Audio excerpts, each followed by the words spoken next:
Welcome back viewers. अब जैसे कि हमने ये डेटाबेस की क्लास बना ली है और ये पूरा हमने क्यूरीज वगैरह भी इसमें लिख दी है, तो अब हम इस पोजीशन में है कि इसको यूज़ कर सके और इसको हमें अभी टेस्ट करना चाहिए, यूज़ करना चाहिए header.php के पेज पे, जहाँ पे हमने ऑलरेडी इंक्लूड किया हुआ है database.php और config.php की फाइल्स को, जो कि ज़रूरी है क्यूरीज वगैरह चलाने के लिए, डेटा सेलेक्ट करने के लिए। और हमने डेटाबेस का ऑब्जेक्ट भी बनाया है एक, क्योंकि हम ऊप में काम कर रहे हैं तो हमें ऑब्जेक्ट बनाना हमारे लिए ज़रूरी है। उसको हमने लोकल वेरिएबल में सेव किया है db के नाम से। और तो अब हमें ये जो database.php का पेज है और उसके अंदर जो क्लास है डेटाबेस की, उसकी एक्सेस हमें मिल गई है इस पेज पे।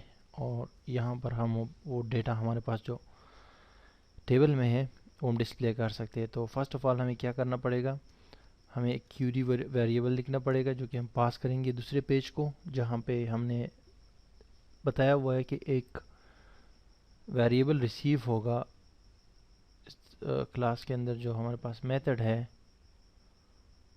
सेलेक्ट के लिए, ये इसमें एक वेरिएबल रिसीव होगा क्यूरी के नाम से।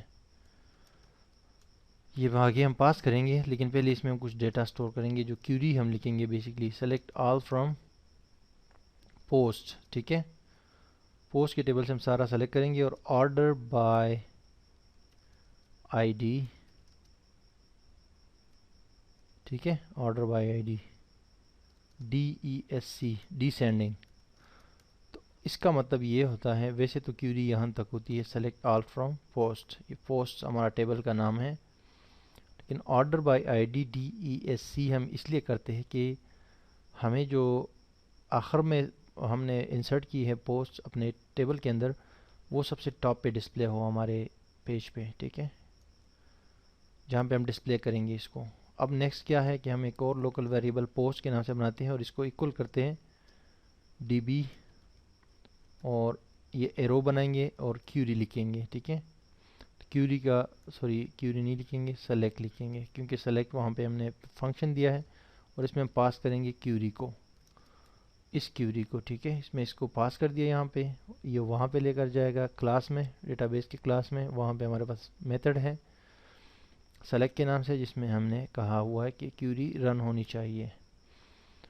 तो दैट्स इट। अब ये डेटा हमारे पास इस पोस्ट के वेरिएबल में मौजूद है, जो यहाँ से आएगा, जो भी डेटा होगा, क्योंकि मल्टीपल रिकॉर्ड्स होंगे वहाँ पे, एक से ज़्यादा पोस्ट होंगे, तो वो हमें अभी डिस्प्ले करने हैं पेज पे डायनामिकली। तो इसके लिए यहाँ पे ये काम हमारा हो गया, हमने आगे फॉरवर्ड कर दी है क्यूरी और सेव भी कर दी है।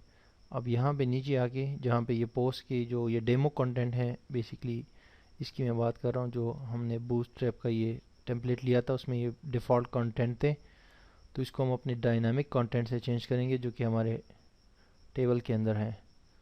तो ये जो यहाँ पे है डिव क्लास ब्लॉक पोस्ट से ऊपर यहाँ पे एक PHP का ब्लॉक स्टार्ट करते हैं और इसके अंदर लिखते हैं वाइल लूप,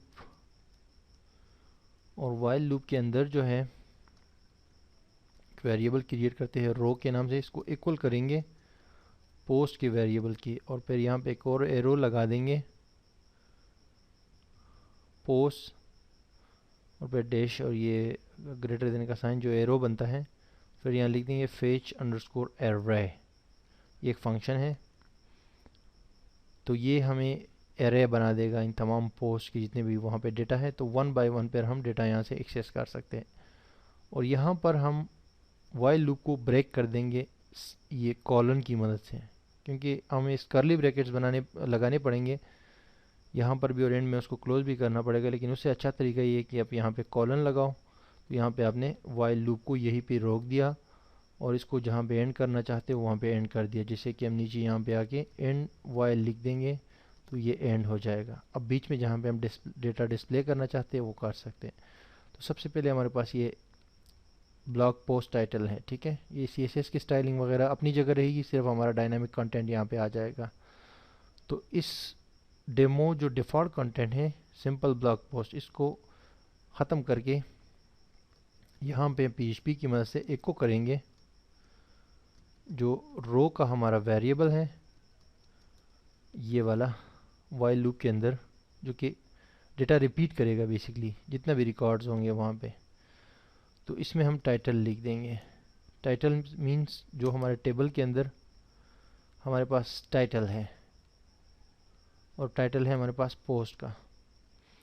कंट्रोल एस करके सेव कर देंगे, और अब यहाँ पे टेस्ट करते हैं, रिफ्रेश करते हैं इस पेज को, तो हमारे पास वो टाइटल्स आ गए हैं। How to use PHP in HTML, how to use PHP OOP, ये दो हमारे पास टाइटल्स है। ये वाला हमने पहले पोस्ट किया था और ये बाद में पोस्ट किया था, तो जो सबसे नया हमने आखिरी टाइम पे पोस्ट किया था, इसका मतलब है वो सबसे लेटेस्ट है, तो टॉप पे आ गया। आप यहाँ पे अपना जो हमारा टेबल डेटाबेस है उसके अंदर जो टेबल है उसमें देख सकते हैं, ये देखिए ये दोनों के टाइटल्स हैं, how to use PHP OOP और how to use PHP in HTML, ये दो हैं। अब नेक्स्ट हमारे पास ये है डेट है। तो डेट की जगह पे हम सिंपली क्या करते हैं कि एको करते हैं रो, और रो में डेट लिख देंगे। That's it. कंट्रोल एस करके सेव कर देंगे और रिफ्रेश कर देंगे, तो डेट भी हमारे पास आ गई। थोड़ा सा इसका फॉर्मेट अच्छा नहीं है, लेकिन ये हम अच्छा बनाएंगे अभी। एक फंक्शन को यूज़ करते हुए इसको हम खूबसूरत बनाएंगे, क्योंकि ये वो डिफ़ॉल्ट जो वहाँ पे होता है, सेव होता है डेट, वो फॉर्मेट है। और नेक्स्ट है हमारे पास ये ऑथर। तो ऑथर की जगह पे वंस अगेन हम PHP में एको कर देंगे रो, और रो के अंदर लिख देंगे ऑथर, सिंगल कोट्स और छोटे ब्रैकेट्स के अंदर। तो ऑथर डिस्प्ले हो जाएगा जो हमने वहाँ पे इंसर्ट किया है। तो कंट्रोल एस करके सेव किया, फिर मैंने रिफ्रेश किया तो यहाँ पे जॉन डो आ गया और नीचे अब्दुल वली आ गया। अब ये कंटेंट है, मेन कंटेंट, तो ये कंटेंट नीचे है। यहाँ पे मैं आके ये रिमूव कर देता हूँ जो डिफ़ॉल्ट कंटेंट है, और इसी पैराग्राफ टैग के अंदर यानी P टैग के अंदर मैं एको कर देता हूँ रो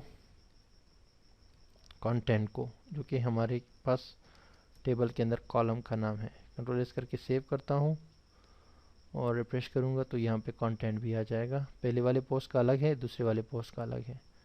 तो ये डायनामिकली हमारा कंटेंट यहाँ पे डिस्प्ले हो गया है, ठीक है। अब इसमें एक रीड मोर का बटन भी हम दे सकते हैं। रीड मोर का बटन हम अगर देना चाहे, थोड़ा सा कंटेंट यहाँ शो करना चाहे, और रीड मोर का बटन दे ताकि यूज़र उस पर क्लिक करे, ठीक है, और फुल पोस्ट पे जाए। तो उसके लिए सिंपली हम यहाँ पे एक बटन दे सकते हैं, ref is equal to read more dot, या सिंगल लिख देंगे, सिंगल डॉट PHP, और ID is equal to single dot PHP, ID is equal to echo row ID। ये ID एक लेकर जाएगा अपनी। तो दैट्स इट।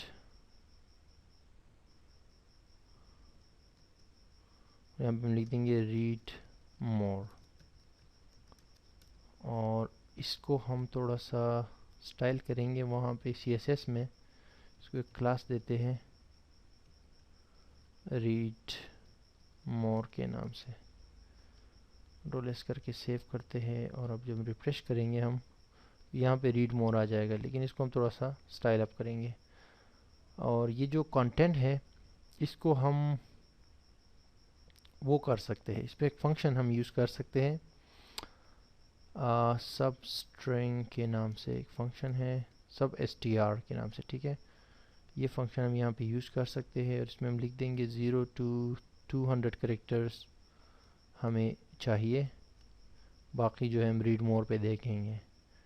तो ये फंक्शन हम यहाँ यूज़ कर सकते हैं। मैं कंट्रोल एस करके सेव कर दिया। ये क्या है, 64 नंबर पे T number 0 and expected 64, okay. यहाँ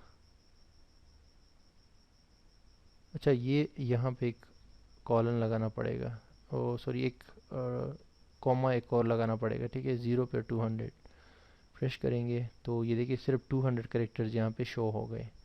बाकी रीड मोर पे कोई क्लिक करेगा तो वहाँ पे देख सकेगा। हम इसको 200 की जगह 300 भी कर सकते हैं, नो प्रॉब्लम। कंट्रोल एस करके से ये SUB STR का फंक्शन है PHP में। इसका मतलब है कि सब्सट्रैक्शन मतलब कम करना स्ट्रिंग को, स्ट्रिंग यानी जो करेक्टर्स है या टेक्स्ट डेटा है। तो बेसिकली ये आ गया, 300 हो गया। बाकी रीड मोर पे जाएगा तो यूज़र तो फिर होगा। तो ये यहाँ तक था, सिंपल सा हमने डिस्प्ले कर दिया अपना डायनामिक कंटेंट को। अब अगर हम तीसरी पोस्ट करते हैं, मिसाल के तौर पे मैं आपको दिखाता हूँ, यहाँ पे इंसर्ट पे हम क्लिक किया हमने और हमने कहा कि भाई इसका कैटेगरी जो है वो 2 होगी और टाइटल जो है इसका होगा एजेक्स ट्यूटोरियल्स इन उर्दू, ठीक है। और very nice Ajax tutorials in Urdu, nice logics and everything need to know about Ajax। Just एक डेमी कंटेंट है जिसमें यहाँ पे थोड़ा सा लिखा और मैं कॉपी पेस्ट कर रहा हूँ। और ऑथर में इसको अब्दुल वली ही दे देता हूँ। टैग्स में एजेक्स ट्यूटोरियल्स दे देता हूँ 2। बाकी सब ओके है, यहाँ से गो पे क्लिक कर देता हूँ तो ये आ गया। तीसरा पोस्ट यहाँ आपके पास नज़र आ रहा है और ये डायरेक्टली अब ऑटोमेटिकली यहाँ पे भी आना चाहिए। ये देखिए एजेक्स ट्यूटोरियल्स इन उर्दू। अब 3 हो गए हमारे पास पोस्ट इस वेबसाइट में। तो ये वेबसाइट बेसिकली पब्लिक यूज़र्स के लिए है। अब बैकएंड अभी हम बनाएंगे जो एडमिन पैनल है, लेकिन यहाँ पे हमने डेटा डिस्प्ले कर दिया है, ठीक है। अब नेक्स्ट लेक्चर में हम क्या करेंगे, ये तो आपने देख लिया कि हमने बिल्कुल सक्सेसफुली ऊपर जो है ये डेटा को क्यूरी वगैरह बनाई और फिर नीचे हमने उसको डिस्प्ले भी कर दिया। वो जो हमारे पास स्टैटिक कंटेंट था उसकी जगह हमने डायनामिक कंटेंट डिस्प्ले कर दिया PHP ऊप की मदद से। लेकिन जो नेक्स्ट लेक्चर है उसमें हम जो हमारे पास वो है, क्या है हमारे पास, जो हमारे पास ये कैटेगरीज है इसको भी हम डिस्प्ले करेंगे डायनामिकली, क्योंकि ये अभी बाय डिफ़ॉल्ट वो है आपके स्टैटिक है जो टेम्पलेट में थे। और उसके अलावा हम क्या करेंगे कि ये इस पे काम करेंगे थोड़ा सा, ये रीड मोर इस पे थोड़ा सा स्टाइल करेंगे, इसको स्टाइल अप करेंगे और ये डेट जो है इसको थोड़ा सा खूबसूरत बनाएंगे जैसे कि पहले था ये। बाकी तो ये सब ठीक है। ये चीज़ें करने के बाद हम फिर आगे बढ़ेंगे एडमिन पैनल की तरफ। तो सी यू सून।